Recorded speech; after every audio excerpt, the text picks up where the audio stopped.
सिवा दिल के चाहे कुछ और ना, तुम्हारा सिवा दिल के चाहे कुछ और ना। सितम गरई जमाना बा बुझेला प्यार ना, बुझेला प्यार ना। सितम गरई जमाना बा बुझेला प्यार ना, तोहरा सिवा दिल के चाहे कुछ और ना। ये जिंदगी फसाना बा केहू पे एतबार ना, केहू पे एतबार ना।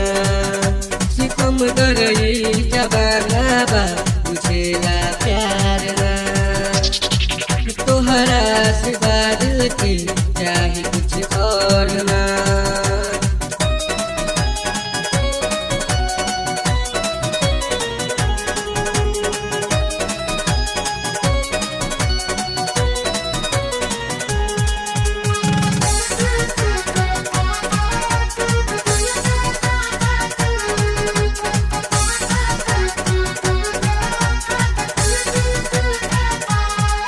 तोहर मीठी मीठी बात हो प्यारी मुलाकात मोरा दिल के घर का बेला, मोरा दिल के घर का बेला। काहे छोड़ गइलू साथ गइलू दिलवा पे घात, तोहर याद बहुत तरु पावेला, तोहर याद बहुत तरु पावेला।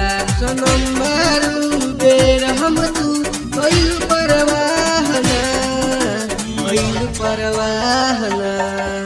सितम गरई जमाना बा बुझेला प्यार ना, तोहरा सिवा दिल के चाहे कुछ और ना।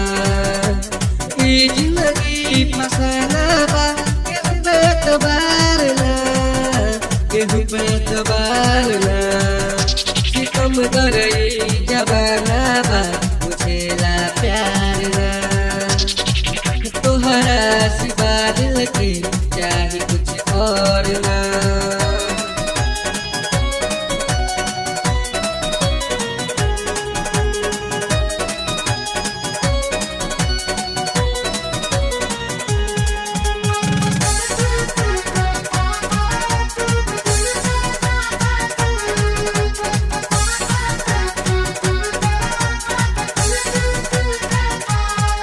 रहू सपना के रंग तोहरे से जिंदगानी रहे तोहपे विश्वास हो, रहे तोहपे विश्वास हो। हमके दिल में बसा के बीच राह में लाके तोर गइलू मोरे आस हो, तोर गइलू मोरे आस हो। काहे कइलू बेवफाई बनलू दिलदार ना, बनलू दिलदार ना। सितम गरई जमाना बा बुझेला प्यार ना, तोहरा सिवा दिल के चाहे कुछ और ना। ये जिंदगी फसाना बा केहू पे एतबार ना, केहू पे एतबार ना। सितम गरई जमाना बा बुझेला प्यार ना, तोहरा सिवा दिल के चाहे कुछ और ना।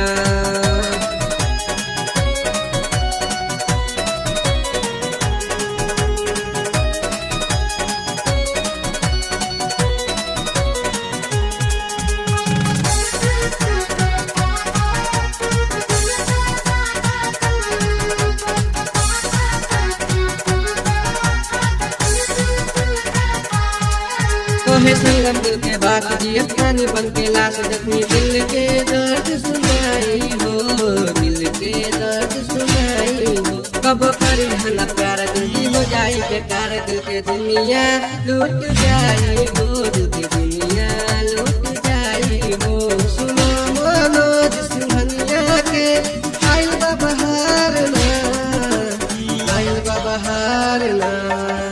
सितम गरई जमाना बा बुझेला प्यार ना, तोहरा सिवा दिल के चाहे कुछ और ना।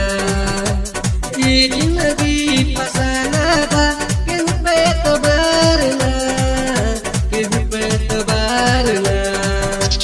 तुम गरई जबाना बा पूछेला प्यार ना तोहरा से बादल के